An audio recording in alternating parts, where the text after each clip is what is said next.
Bienvenidos a un nuevo episodio más de Presente Bolivia. Nos encontramos en el corazón de la ciudad de La Paz, en el Café El Parlamento, que agradecemos porque nos brinda el espacio donde nosotros podemos grabar. Presente Bolivia es un proyecto de jóvenes que se sustenta con el financiamiento de nuestro propio bolsillo. Si te gusta nuestro trabajo, escanea el QR y déjanos una donación para que podamos seguir creciendo. En este nuevo episodio me complace anunciarles que tenemos a un joven destacado que ya lo vieron en ciertos videos de Presente, y un joven estudioso de la historia de Bolivia, intelectual y con muchas ganas de transformar y renovar el mismo país que nosotros, los jóvenes, tenemos toda la obligación de transformarlo. Es de esta manera que yo quiero presentarlo a Aaron Salgueiro. Es un gusto tenerte acá nuevamente y quiero que te hagas una breve introducción. Cuéntanos un poco quién eres, tu nombre, de dónde vienes y bueno, adelante. Buenos días, Arturo, soy Aaron Salgueiro. Tengo una afición por la política desde que tengo uso de razón, desde que tengo 3 años. Soy fanático de Herman Busch. Todo el mundo cuando era niño admiraba un superhéroe, Spider-Man, Superman, Batman, etc. Y a quien yo admiraba era Herman Busch y sentía que esa era la orientación que tenía que seguir. No he seguido la rama militar, pero sí siento que Bolivia tiene que recuperar esa epicidad, podríamos decir, de los presidentes que había antes, porque es bien contradictorio ver a Herman Busch en su estatua que tiene en la avenida Bush, todo imponente, y después ves al presidente Arce y te ríes. Es bien contradictorio y siento que los jóvenes somos los encargados de recuperar eso. Y yo creo que esa es la mayor presentación que puedo dar, porque la admiración a Bush ha sido lo que me ha formado, y el que estudie Derecho, digamos, es una consecuencia de eso, una consecuencia de que me guste la política. Y actualmente soy candidato a diputado por la Alianza Libre. Justamente de eso va a tratar el episodio de hoy. Vamos a hablar de la candidatura a diputado plurinominal por la cual él está candidateando. Y como bien ustedes ya saben, hemos tenido acá en Presente a candidatos a la presidencia, vicepresidencia, diputados, y en esta nueva ocasión vamos a tener a los candidatos a diputados, ¿no? Para también saber cuál es la idea, los proyectos que proponen, la nueva renovación, y justo por eso estamos empezando con Aaron Salgueiro, que me parece muy interesante ya que es un joven de 21 años, imagínense. Y bastante conocedor de todo lo que viene siendo el tema político, como bien lo estaba mencionando. Entonces, aquí yo quiero hacerte la primera pregunta para que todos te vayan conociendo. ¿Por qué decides ingresar a la política? O por lo menos, ¿por qué ahora, siendo tan joven? ¿Y por qué también con Alianza Libre? Lo que decía antes, creo que es deber de los jóvenes recuperar ese vigor que tenían antes los presidentes de Bolivia. Pues si uno ve a Villarroel, ve que Villarroel ha llegado a ser presidente cuando tenía 33 o 34. Si uno ve también a qué edad han llegado los primeros presidentes de Bolivia, Sucre, Bolívar, eran muy jóvenes. Eso inspira para incursionar en la política, y además es importante tener ese vigor y la convicción que uno tiene cuando es joven. Ese es el primer punto, y además que me gusta la política desde que tengo uso de razón, siempre lo digo, pero un gran abrazo a mi mamá, que siempre, desde que era niño, me iba contando historia de Bolivia, me iba contando las leyendas de los Andes, el cómo se había formado la cordillera, me iba contando sobre Tiwanaku, y eso me ha creado un amor por Bolivia, que la manera de expresarlo, más que haciendo cualquier otra cosa, es haciendo que este país funcione bien, tanto como país como para su gente, para que el pan no se dispare, para que las leyes estén bien hechas, para que nadie tenga una denuncia falsa. Y ahora, ¿por qué con Libre? Que es otra cuestión importante. De todos los candidatos que están ahora en la carrera presidencial, el más apto, a mi opinión, es Jorge Tuto Quiroga. He tenido la oportunidad de conversar con él detrás de cámaras. He tenido la oportunidad de ir a trotar una vez con él. Y es una persona que es como, así como lo ven en TV, es así detrás de cámaras. Aparte de ser buena persona, es una persona de la que se aprende un montón. Tiene un montón de historias de las que se puede aprender, y yo creo que esa experiencia es súper necesaria para manejar el país en tiempo de crisis, así como lo ha sido el 85 Paz Extensoro, que ha tenido un montón de marchas, pero las ha sabido manejar de una manera muy diplomática para evitar una crisis más grande. Bien, ahí yo quiero consultarte. Y bueno, que nos des tal vez un diagnóstico, un análisis de cómo ves en este momento la asamblea. Es algo que toda la población boliviana sabe, muchos la consideran simple gente levantamanos que está ahí aprobando leyes que ni siquiera se dio el momento de leerlas, analizarlas, simplemente lo levantan. Y algo controversial, no sé si pudiste ver, una señora dentro de la asamblea que estaba, creo, por el partido del MAS, si no me equivoco, se quedó dormida y salió como meme, ¿no es cierto? Y claro, esa es la gente que está representando dentro de la asamblea hace 20 años atrás. No digo todos, pero hay muchos que están así, ¿no? Entonces me gustaría tal vez que tú nos des un diagnóstico, tu perspectiva, cómo estás viendo estos 20 años dentro de la asamblea, cómo estás viendo los diputados actuales y qué renovación deberían tener estos diputados. Estoy totalmente de acuerdo con esa gente que los considera levantamanos. Hay muy contadas excepciones de legisladores de esta gestión que sean rescatables. Se me ocurre, por ejemplo, Luciana Campero, el diputado Ormachea, la diputada Pacha. Como digo, hay contados, muy contados. El resto se la pasan correteando en la asamblea, se la pasan agarrándose a piñas allá adentro, se la pasan haciendo eventos, pero para promocionar a sus candidatos, en vez de hacer su trabajo. La fiscalización en esta asamblea legislativa ha sido una pena.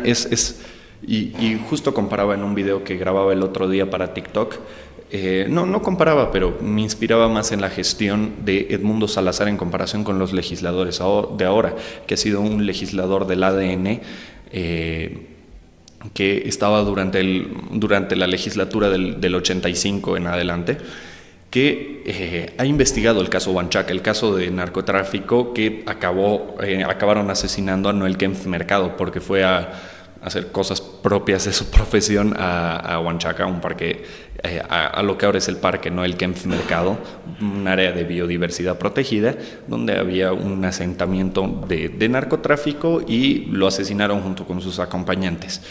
Edmundo Salazar investigó este caso y lo balearon volviendo a su casa. Yo creo que esos legisladores son los que hay que tomar en cuenta, porque si tomamos en cuenta los que están hoy en día en la Asamblea Legislativa, los siguientes legisladores van a ser un desastre.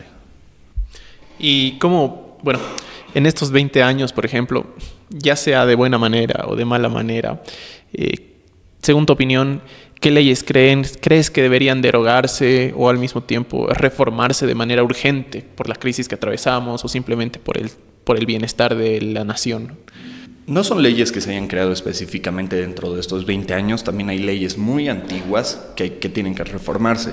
El Código Penal, el Código de Comercio, el Código Civil, el Código de Trabajo, se tiene que destruir dentro de lo posible la 348, no destruir en su sentido de protección a la mujer, sino en el sentido de la desprotección que tiene el hombre dentro de esta ley. Eso es algo súper importante. Una de las cosas principales ahí es el Código de Comercio, que está estancando la industria boliviana a un nivel sustancial, porque si uno lee el Código de Comercio, hacer una sociedad anónima, hacer una sociedad de responsabilidad limitada, hacer cualquier sociedad básicamente es más difícil que hacer gárgaras con dulce de leche, es algo dificilísimo. Y el Código Penal, los delitos informáticos, por ejemplo, que tiene, la mayoría son del 97, ni siquiera habíamos nacido, y mucha de la audiencia seguramente todavía no haya nacido para ese entonces, así que es importante reformarlos, crear nuevos tipos penales adaptados al presente. Por ejemplo, una de las propuestas que tengo es crear un tipo penal que proteja a las personas de los daños al honor hechos por inteligencia artificial. Por ejemplo, y justo pasó aquí que entrevistaban a Toto Quiroga y él decía, hay una aymara que admiro mucho, y no era evidentemente Evo Morales, y le sobreponían Evo Morales. Eso ha sido un daño efectivo al honor. Y igual, ese es el caso para los políticos, pero para la gente de a pie han habido casos de chicas que se han editado sus fotos con inteligencia artificial para hacer desnudos.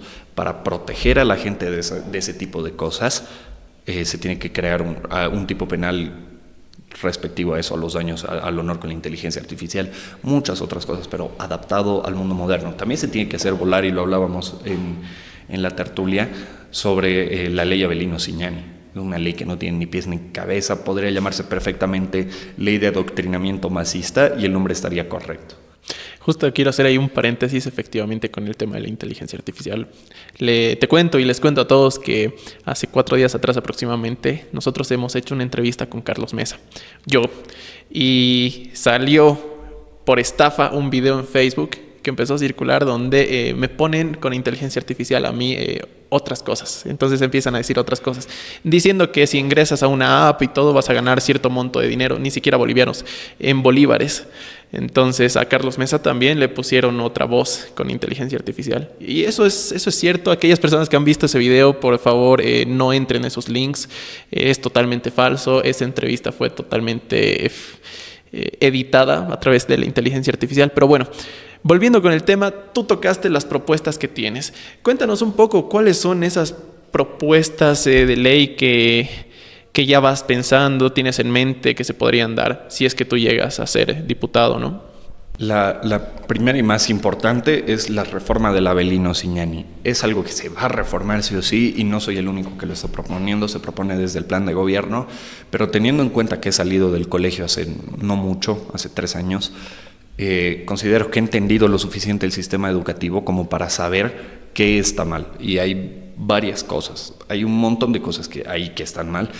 Se tiene que reformar eso, se tienen que añadir materias técnicas. En el plan de gobierno está que se van a priorizar matemáticas, ese tipo de materias, pero yo creo que también hay que dar un enfoque a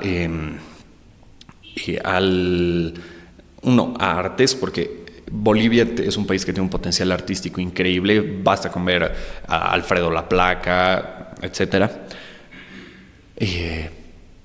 Pero hay que reformarse. No solo en artes, tiene que aplicarse muchas otras reformas, tiene que permitirse, no permitirse, pero tiene que aumentarse la educación en historia, porque efectivamente todos pasamos educación cívica, etcétera, pero salimos hace no mucho con Andrés Historia, a quien le mando un gran saludo, a preguntar partidos políticos de Bolivia que hayan gobernado en la historia. MNR y más, nadie tenía más idea, ya había un montón. ADN, UDP, PRG, MIR, y nadie sabía. Hay que reformar esos conocimientos en historia para evitar que cometamos los errores del pasado, porque como mucha gente no sabe que ya ha habido un candidato que ha prometido arreglar las cosas en 100 días y ha fallado estrepitosamente, la gente dice, en 100 días se pueden arreglar las cosas. Ese tipo de cosas tenemos que prevenir. Se tiene que aumentar también literatura. Hay gente que escribe cada cosa, incluso hay unos grafitis con una ortografía horrible. Y no solo los estudiantes universitarios llegan muy poco preparados, he tenido la oportunidad de verlo, porque mi papá ha sido docente por mucho tiempo y es algo que se viene arrastrando, y había muchos estudiantes que tenían una ortografía que daba miedo. Tú, ahí, perdón que te corte, pero estabas mencionando sobre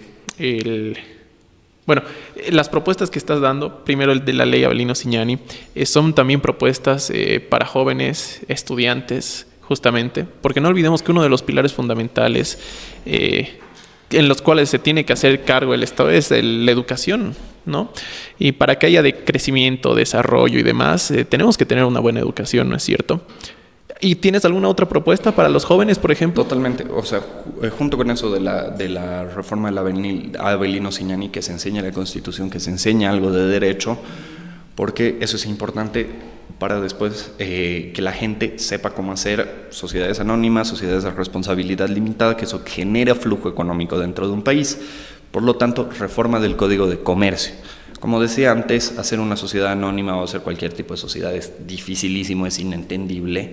Y también crear dentro de esa reforma al Código de Comercio sociedades simplificadas. Es algo que ya se lo han pedido a nuestro candidato a vicepresidente, a JP Velasco, que se creen sociedades anónimas simplificadas.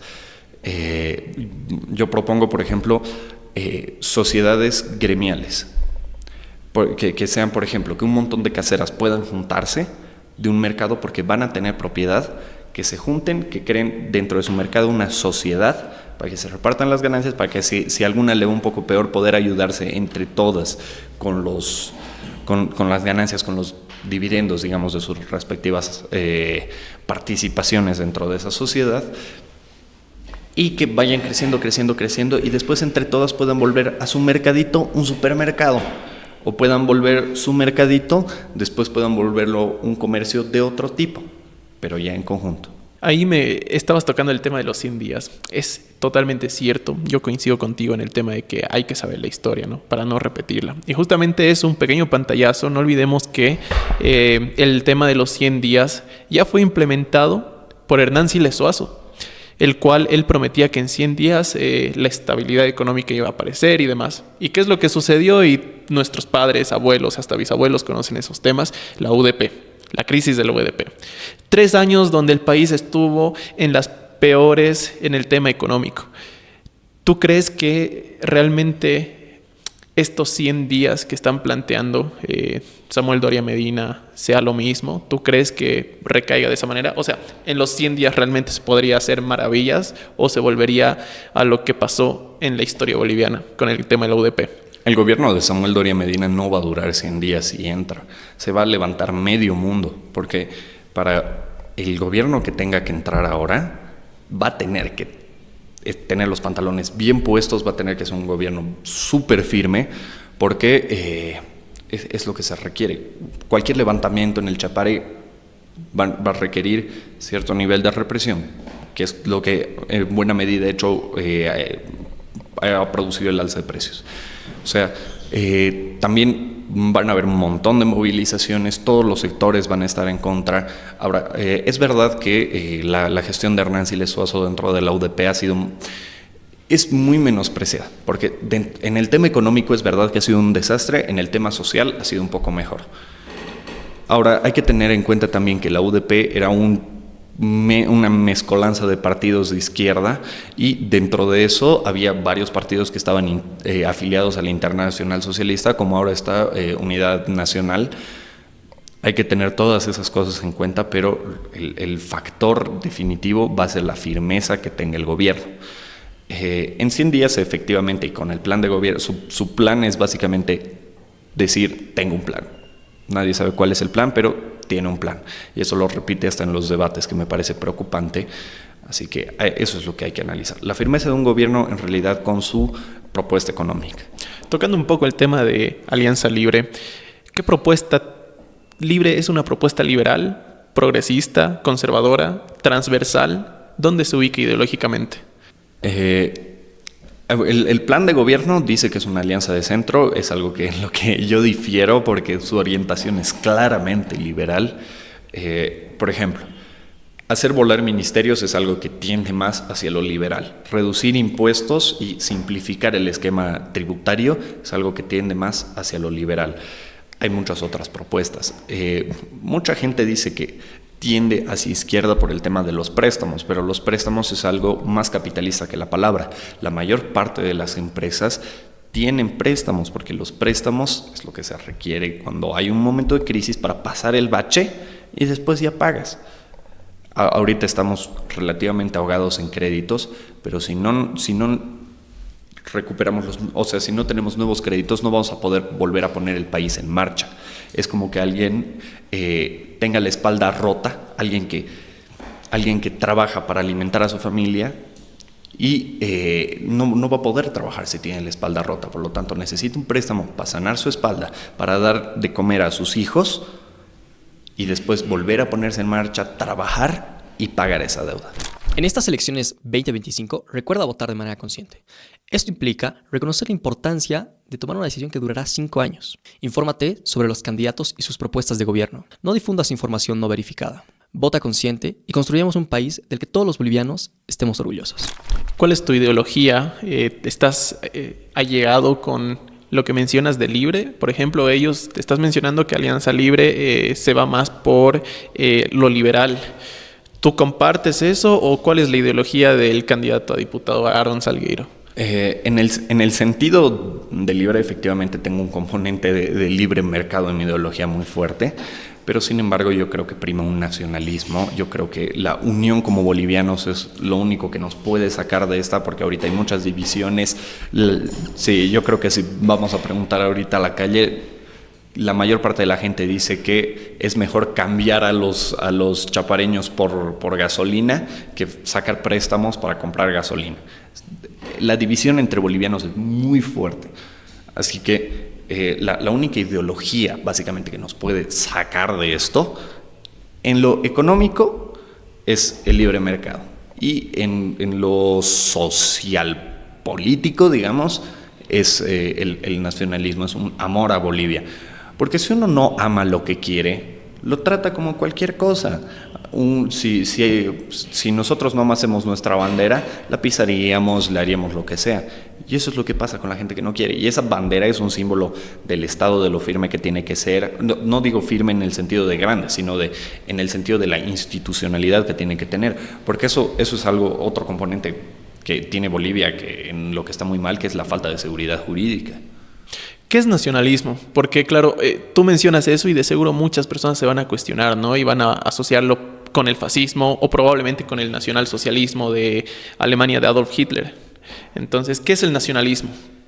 Es muy complejo, hay diferentes vertientes, hay la vertiente italiana, hay la vertiente alemana, efectivamente, hay miles de tipos de... No miles, pero es verdad que casi cada país ha tenido su propia vertiente del nacionalismo. Sin embargo, para simplificarlo mucho, básicamente es la creencia en que el Estado tiene que estar basado en una nación, no una etnia-nación necesariamente. Hay vertientes como el nacionalismo italiano, que es más una nación filosófica, una nación que se persigue más a través de los valores y de la moral.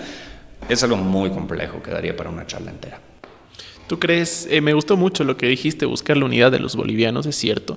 Últimamente se vio que la división ha existido entre bolivianos, pero considero que estos últimos años estuvo más fuerte la división, justamente por el tema de que pasamos de una república de Bolivia a un estado plurinacional de Bolivia, ¿no es cierto? Efectivamente, nosotros tenemos diversidad cultural, tenemos bastante pueblos indígenas, originarios, campesinos, pero eso no significa que seamos plurinacional. Considero yo que somos una nación, justamente la nación boliviana, ¿no es cierto? ¿Tú qué opinas al respecto de esto, de estos 20 años? ¿Crees que realmente hubo esa división? ¿Se ve mucho más la división entre bolivianos? ¿Cómo buscarías tú una bolivianidad? Primero, sobre el tema de la división estos últimos 20 años, es algo que ha estado súper marcado, y incluso la gente decía, sin un candidato de Occidente y sin un candidato de Oriente, un binomio no gana. Y la gente se olvida que, por ejemplo, Hugo Banzer Suárez ganaba siempre en La Paz y Cochabamba. Y la gente se olvida de ese tipo de cosas. Y que la gente quería a Hugo Banzer Suárez, que recordemos que era cruceño, y a Bush también lo querían aquí en La Paz un montón. Pero hay que tener en cuenta todo ese tipo de cosas antes de decir de decir esas cosas, que un binomio sin alguien de Santa Cruz y alguien de La Paz no funciona, o que La Paz es la ciudad predominante y que no lo van a querer en Oriente o viceversa.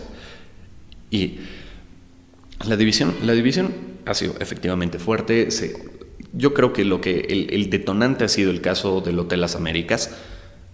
Líderes cívicos cruceños han sido mandados al exilio, todo ese tipo de cosas ha sido bien importante. Ha sido una estrategia deliberada del movimiento al socialismo basado en la frase de divide y vencerás. Ha sido la prueba más clara de ese dicho, y les ha funcionado. El camino para el siguiente gobierno tiene que ser reintegrar Bolivia, volvernos a unir. El camino para empezar es, como digo, retomar la creencia en Bolivia como país, en la nación boliviana. Y hay muchos otros países que tienen un montón de etnias, de grupos, y no se dicen Estado plurinacional. El caso, por ejemplo, Rusia es un país inmenso que tiene un montón de etnias y cosas, y no es Estado plurinacional de Rusia, es Federación de Rusia. Pero todos se sienten rusos, primero son rusos y después son de X oblast o de X república. Lo mismo tiene que ser en Bolivia. Primero eres boliviano, primero por tu sangre corre rojo, amarillo y verde, y después eres cruceño, después eres paceño, después eres pandino, tarijeño, etc. Bien, ahí está muy interesante la opinión de Aaron. Pasando a otro tema, a mí me gustaría mucho charlar. Tú estabas mencionando sobre una reforma estructural a la justicia, ¿no es cierto? ¿Qué puntos consideras prioritarios para esta reforma? Primero hay que hacer volar las elecciones judiciales. Es algo de lo que todo el mundo ya se ha dado cuenta que no tiene ni pies ni cabeza. El único momento en el que se ha llevado en la historia, aparte de Bolivia y ahora los países que están siguiendo a Bolivia, lamentablemente he de decir, ha sido en la Revolución Francesa, que todo el mundo ya sabe cómo ha acabado, cuántos muertos ha acabado, y esa revolución ha acabado en la tiranía de Napoleón, independientemente de las cosas que haya hecho bien o mal. Ha sido un tirano y eso es algo que no se puede negar. Pero ha acabado en eso. Las elecciones judiciales tienen que buscarse otro método para elegir a los jueces, porque la incertidumbre sobre la carrera jurídica tiene que estar así como hay una carrera diplomática y que ahora se ha cambiado por un curso de 6 meses. Tiene que retomarse que la profesión de juez sea mucho más larga. De la profesión para ser magistrado se requiere ser juez un tiempo, porque ahora solo hay para los jueces para el nivel más bajo de jueces, pero debería ser también así para vocales y magistrados. Eso es bien importante, porque esta reforma tiene que además se tiene que reescribir la ley, si no me equivoco es la 018, que es la ley de organización del órgano judicial, para evitar que hayan esas cosas, porque ahorita el órgano judicial depende mucho de los otros órganos, y antes el órgano judicial incluso estaba emparentado con lo que ahora conocemos como el órgano electoral, y en muchos países sigue siendo así, que el órgano judicial es quien decide las elecciones. Esa además es una muy buena manera de arreglar la burocracia, porque también hay que arreglar en ese sentido la ley del órgano electoral, porque es una ley que no tiene sentido, no prima la democracia. La mayoría, los candidatos tienen que saber un idioma originario campesino. Si los candidatos tienen que saber un idioma originario campesino, entonces que los diputados supraestatales que aprendan inglés, francés, ruso, un idioma extranjero. Y en lo que dice básicamente esta ley del órgano electoral, que antes eran funciones del órgano judicial, que es importante emparentarlo porque está bien relacionado a la justicia, perdón, me estoy dispersando. Adelante. No, primero vamos con esto de la justicia. Se tienen que hacer las reformas se tienen que simplificar las materias, se tienen que simplificar los trámites. Muchos de los trámites van a ser digitales gracias a la intervención de JP Velasco, y se tiene que separar lo más posible el órgano judicial del resto de los órganos. Ahora, con lo que iba del órgano electoral, que antes estaba pegado al judicial, tiene que reformarse eso, y es una ley que no tiene ni pies ni cabeza. No se entiende en qué orden van las listas, no se entiende, hasta el asesor jurídico del Libre tiene dudas acerca de cómo funcionan ciertas cosas, y no es porque sea un incompetente, porque es una persona muy culta, pero es por lo mal que funciona esa ley y por lo mal que está redactada. Es sumamente confusa, hay requisitos que no tienen sentido, hay papeles que se sacan del órgano electoral para el órgano electoral. Eso es mera burocracia y es gasto de plata para los candidatos, y requiere cierto poder adquisitivo ser diputado, y eso en sentido cierto no tiene sentido, porque se supone que todo el mundo tiene derecho a elegir y ser elegido. Pero si tienes que pagar una cierta cantidad de plata, porque son como 300 bolivianos, un poco más, en papeles que hay que sacar, entonces significa que no todo el mundo puede ser elegido, significa que se está excluyendo a la gente pobre. Ahí el tema de la asamblea, por ejemplo, supongo que en las reuniones internas con Libre han debido tocar algunos temas de la crisis económica. Es algo que nos afecta a todos los bolivianos. Desde el punto más alejado hasta el medio del territorio nacional, la crisis económica afecta a los bolsillos de toda la ciudadanía. Desde la Asamblea Legislativa, por ejemplo, ¿cómo ustedes hablaron en el tema de deberían hacer... A ver, lo replanteo nuevamente. Más bien dicho, ¿qué debería hacer la Asamblea ante la crisis económica, el desabastecimiento de dólares y el contrabando descontrolado, por ejemplo? Lo que tiene que hacer la Asamblea Legislativa, la futura Asamblea Legislativa, es no estorbar a las cosas que haga el Ejecutivo en sus reformas, porque también un partido político estaba basado, y una alianza en este caso también está basada en la confianza que tenemos en Jorge Tuto Quiroga, en la confianza en las reformas que va a hacer. Evidentemente también hay la aprobación de créditos, porque parte del plan es para reducir el desabastecimiento de dólares, pedir un crédito inmediato, que es un crédito de emergencia, que se saca del FMI con una simple carta, pero no estorbar en eso, y hacer que los colegas diputados, sean de otros partidos, tampoco estorben en eso. Va a haber un componente de negociación muy fuerte en la siguiente Asamblea Legislativa, y este fondo va a ir para cubrir el desabastecimiento de dólares. Eso va a ser inmediatamente bajar. Si la gente puede sacar dólares y no tiene esa incertidumbre de qué hará el loco del presidente mañana, evidentemente el precio del dólar va a reducir. Que reduzca el precio del dólar significa que las cosas que se importan van a bajar. Además de que esas cosas bajen, que es súper importante porque importamos cosas tan básicas como harina en un país que es perfecto para producir cualquier tipo de cosa. También a futuro, porque se van a pedir más créditos, ese es el principio, y el resto de los créditos van a ser para el combustible, para mantener el combustible, como decía, un préstamo para curarnos la espalda mientras nos ponemos a trabajar. Porque después de eso hay también plan de austeridad, de recortar todas las fiestas, todos los gastos insulsos que hacen los diputados, que se hacen en el órgano ejecutivo.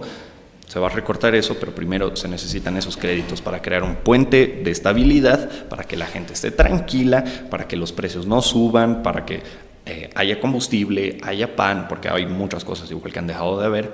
Esa es la prioridad. ¿Y cómo incentivarías la producción nacional, por ejemplo? ¿Qué tipo de leyes impulsarían ese sentido?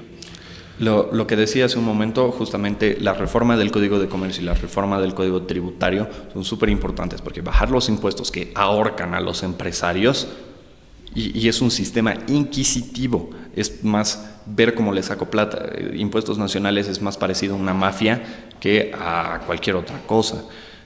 Eso se tiene que reformar, se tiene que cambiar, se tienen que reducir los impuestos, se tienen que hacer exenciones tributarias específicas basadas en el derecho premial.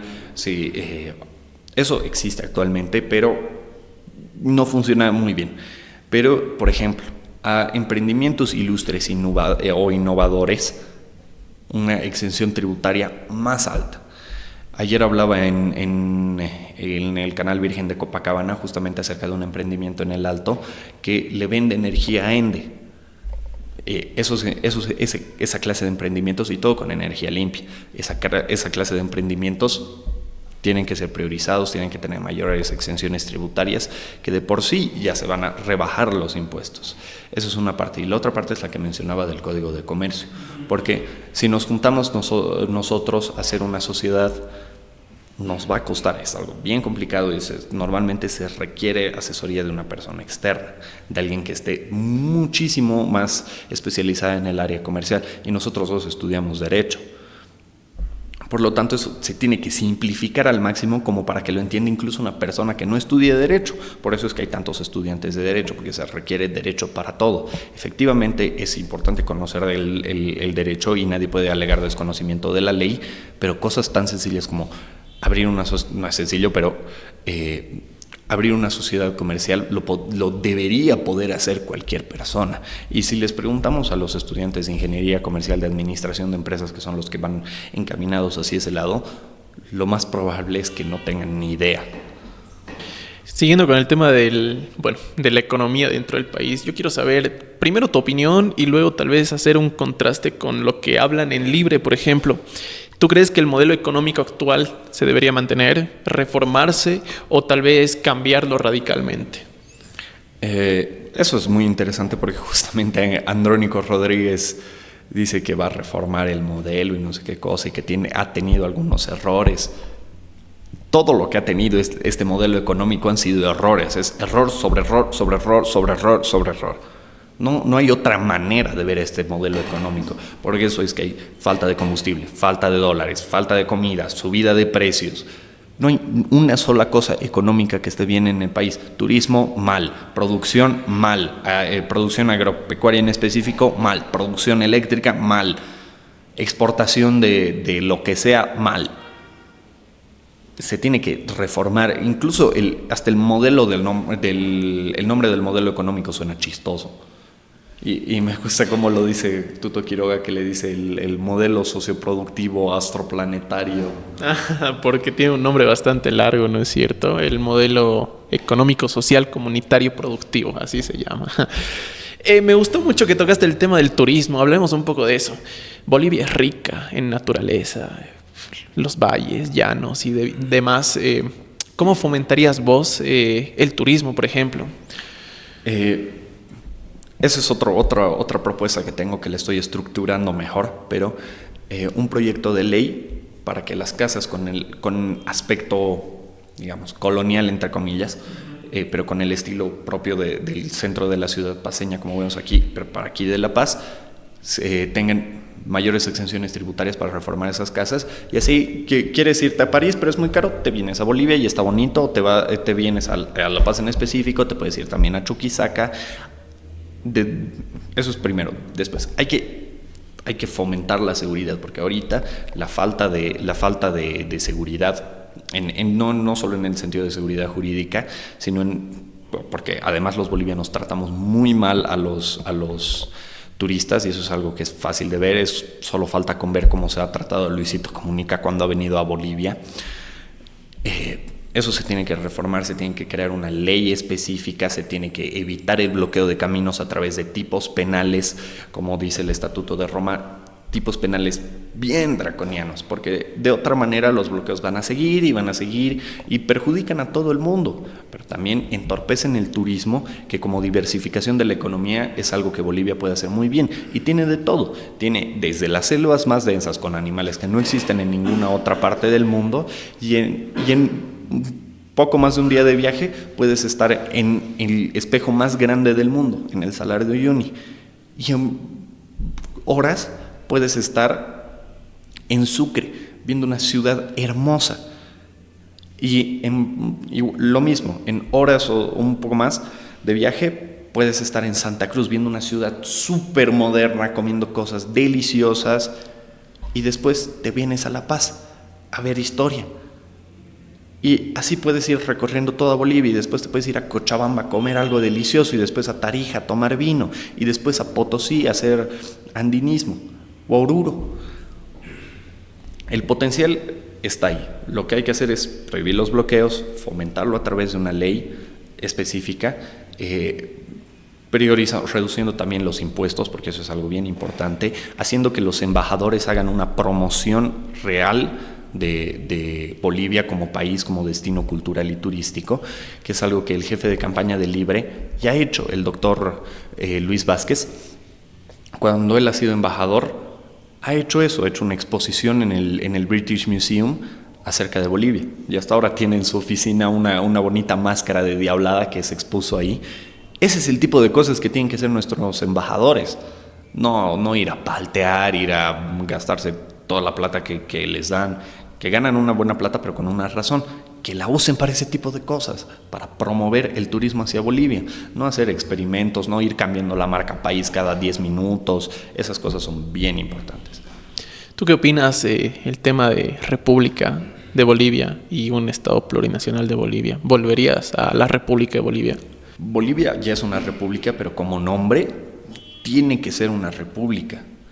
Es algo que no es prioritario y que es muchísimo más importante solucionar las necesidades de la gente, que los precios no suban, que la gente esté tranquila, que no haya bloqueos, que haya combustible, como digo, con los créditos que se van a sacar, que vamos a sacar a través de la Asamblea Legislativa, pero impulsados por el Ejecutivo. Eso es muchísimo más importante. Pero a futuro sí se tiene que cambiar, porque el Estado plurinacional es algo que ha marcado el gobierno del MAS y parece algo propio del MAS, y la gente lo toma como propio del MAS. Hay gente que se puede sentir identificada con el Estado plurinacional de Bolivia, pero eso, a través de la reforma que digo, de la ley del Avelino Ciñani, esa gente tiene que sentirse identificada por Bolivia, por la rojo, amarillo y verde, que es a lo que nos debemos todos. Hay algo que me gusta en toda esta charla que estamos teniendo, y es el tema de, mira, yo te digo con mucha sinceridad, a mí me da mucha pena y rabia al mismo tiempo que nuestras autoridades no reconozcan a los beneméritos de la patria. Bueno, los últimos beneméritos de la Guerra del Chaco que tuvimos estuvieron igual protestando por el tema de que no les daban pensiones, los trataban de más cosas, pero bueno, ¿a qué me voy con esto? Hay algo que me da más coraje. Los guerrilleros de Ñancahuazú, los soldados bolivianos que participaron en la guerrilla de Ñancahuazú, no les rinden ningún homenaje. ¿Y por qué es esto? Porque están metiendo ideologías políticas dentro de la nación para no darle el honor que se le debería dar o reconocimiento que se le debería dar a estos ciudadanos bolivianos que dieron la cara y la vida por el país. Acá cerca, en el Alto, tenemos una estatua de el Eduardo Che Guevara, pero ¿dónde hay una estatua de los soldados de Ñancahuazú, por ejemplo? ¿Tú fomentarías algo al respecto? Pero claro, es aberrante. Si a nosotros nos sentimos insultados porque hay una estatua del Che, no me imagino los soldados que han combatido contra el Che Guevara y después ver que el Che Guevara está pisando un cóndor de los Andes en el Alto. Eso es me hace realmente renegar, y cada vez que paso por ahí considero seriamente en hacer volar su cabeza con una dinamita. Es algo aberrante. Además que la estatua estéticamente es feísima, podríamos tener una estatua de Germán Busch, una estatua de Bernardino Bilbao Rioja, de cualquier boliviano. ¿Quieren admirar comunistas?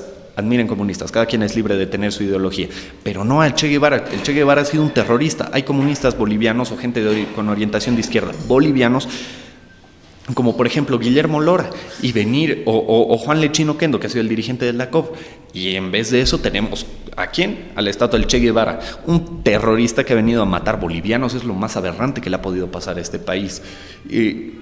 O sea, es algo muy draconiano, pero en la siguiente Asamblea Legislativa tiene que ponerse a consideración el prohibir totalmente la simbología del Che Guevara. Es algo realmente aberrante. ¿Cómo un guerrillero que ha venido a matar bolivianos tiene estatuas en Bolivia?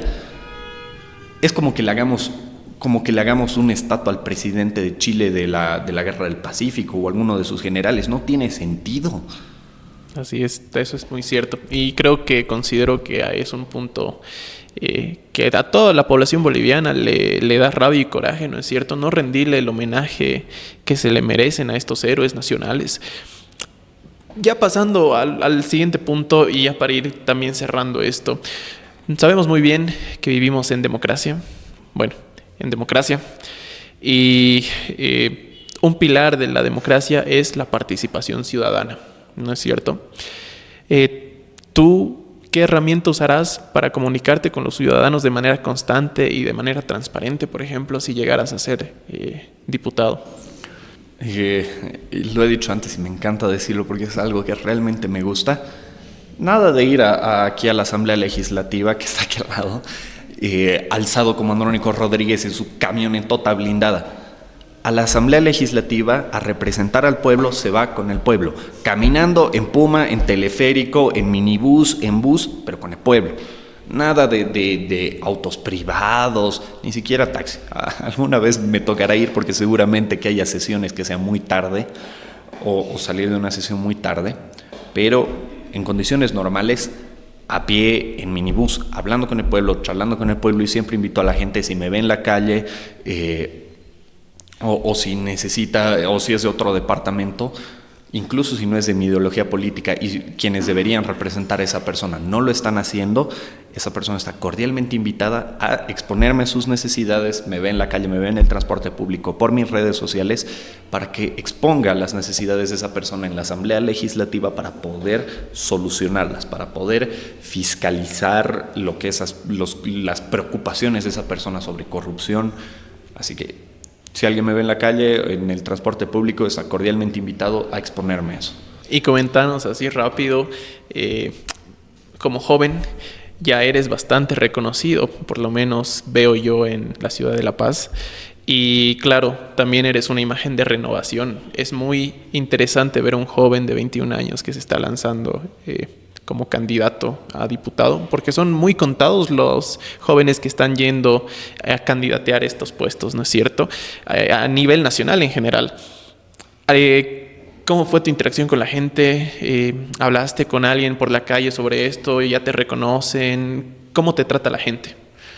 Alguna vez me saluda la gente, ya me están incluso invitando a medios tradicionales, lo cual es un verdadero honor, al igual que estar aquí en presente. Y es bonito, es realmente bonito ver el cariño de la gente, ver tanta gente que está luchando por una misma causa, que es salvar Bolivia, que entienden las propuestas que se están haciendo. Es muy bonito. Evidentemente tiene pros y contras, pero es bonito, no hay muchos jóvenes. De hecho, creo que soy el candidato más joven. Había, creo, en NGP gente con 19 o 18 años. Ya no está NGP en la carrera electoral. Por lo menos de la Alianza Libre, creo que soy el más joven. Y de aquí, La Paz, seguro que soy el más joven. Porque también hay candidatos que son menores de 30 años. Hay 2 o 3 que tienen 24 o 25 años y hay varios que tienen menos de 40. Y realmente a mí me consta que la Alianza Libre está comprometida con la renovación. Han puesto varios jóvenes, no nos han puesto de relleno al final, nos han puesto en un lugar en el que podemos entrar, en un lugar razonable. Evidentemente hay gente que está mucho más arriba en la lista, que está perfecto que entren, porque es gente que es muchísimo más formada en derecho, muchísimo más formada en política, y que es la gente que realmente tiene que estar en el Parlamento. Aunque también nos han dado una oportunidad sustancial a los jóvenes, y nos han dado oportunidades a jóvenes que somos relativamente preparados para la edad que tenemos, que no vamos a estar diciendo que rindiéndole culto, pleitesía a alguien, sino más trabajando por las ideas que tenemos, por el pueblo, que tenemos un entendimiento de la Constitución, un entendimiento de cómo funcionan las leyes. Bien, es de esta manera que nosotros vamos a estar cerrando el programa de hoy, pero quiero que te despidas de los seguidores con un mensaje, así que la cámara es toda tuya. Adelante. Muchas gracias a Presente por tenerme aquí, muchas gracias a ustedes por haberme escuchado 1 hora, y siempre están invitados a interpelarme, a criticarme, a solicitarme las cosas que necesiten para que las exponga en el legislativo. Si quieren algún proyecto de fiscalización, si tienen algún proyecto de ley, siempre es bienvenido para que yo lo exponga. Y como siempre digo, invitados a si me ven en la calle, en mis redes sociales, en todo lado. Muchas gracias por el espacio, muchas gracias por escucharme, muchas gracias a ti, Arturo, y a Treo, que nunca le agradecemos. Muchas gracias, es de esta manera que nosotros vamos a cerrar este episodio. Gracias a todos por acompañarnos hasta el final. Esto es Presente Bolivia. Acá debatimos y analizamos el país que queremos para el presente y el futuro de nuestro país. Es de esta manera que cerramos el episodio, siempre agradeciendo a Café El Parlamento, que nos brinda las instalaciones para poder grabar. Y no se olviden que si vienen a servirse algo en el Café El Parlamento, usando el código Presente Bolivia, tendrán un descuento del 10% en cualquier